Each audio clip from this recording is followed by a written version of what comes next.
As you may know, the school has recently celebrated World Book Day, and in commemoration of this, the school has handed out awards based on the Star Reading programme, and we've also asked some of the teachers what their favourite books are.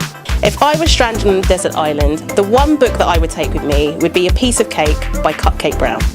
If I was stuck on a desert island, I would definitely take one of the Philip Pullman Dark Materials trilogy books with me, because it's set in a world very similar to our own, but it's got very fantastical, similar elements that you're not quite used to. Like, everyone walks around with a demon, and there's these magical things called alethiometers that can tell you the future if you know how to read them, and it's all held together by this magical thing called dust. If I was stranded on a desert island, I would take a book by Jill Mansell. Any of her collections, she's written quite a few, purely because she writes a little bit about things that we can all relate to. So places in the country that we've perhaps visited, parts of our life that perhaps have happened to us. You just get lost in the story, and before you know it, you're at the end. If I was stuck on a desert island, the book I would take with me would be The Book Thief by Marcus Zusak. Not only is it a book that's really different, with an unusual perspective in that it's narrated by death, it's full of history, full of drama, and just something really good if you fancy something a bit different.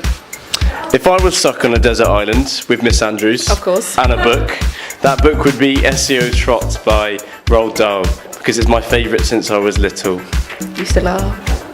Hi, I've taken a bit of artistic licence as I'm the librarian, and I've got more than one book if I was stranded on a desert island. The one I really like, that's my favourite, is Time Traveller's Wife by this lady, I can't say the name, Audrey Niffenegger. But I've also got her second book, Her Fearful Symmetry, which is an amazing book about twins and ghost stories. Also like Night Circus, which is a bit weird, takes a bit of reading but very good. And Kate Atkinson's Life After Life, which is a time travel one, amazing. I could read that again and again. And Neil Gaiman, beautifully illustrated by Chris Riddle. If you see any of these are such good books to read, and they'll keep me quite happy on a desert island. If I was stuck on a desert island, the book I would take with me would be Alice in Wonderland by Lewis Carroll. Not only is the book full of completely bonkers and wonderful characters and landscapes, it's also full of mathematical and word puzzles. So if you ever get the chance to read it again when you're a bit older, have fun trying to figure all those out. Okay, my favourite book, obviously, of Mice and Men by John Steinbeck, because not only is it beautifully structured, incredibly well written. A few miles south of Soledad, the Salinas River drops in close to the hillside bank and runs deep and green. It also contains very important moral messages about the ways in which we should behave towards ourselves, our environment, and towards each other. Another really good point about this book is there are no wizards in it. Okay, so my favourite book is a book called Not Without My Daughter. Really long book. Someone recommended it. I thought it looked long and was going to be a really boring read. I don't think I put it down for about 3 days. Really tough read, quite hard, but had a happy ending, but it's all based on a true story.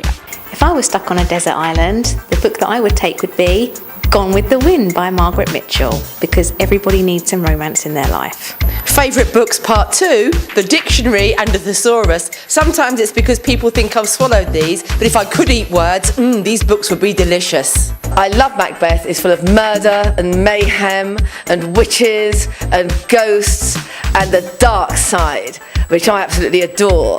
My favourite book is To Kill a Mockingbird. So if I was stuck on a desert island, my book would be A Splendid Thousand Suns by Khalid Hussein. I read it in 3 days and it's absolutely fantastic. Emotional trauma, lots of drama, and I found it absolutely fascinating. If I was stranded on a desert island, then I would take The Little Prince with me, because it's for children and adults.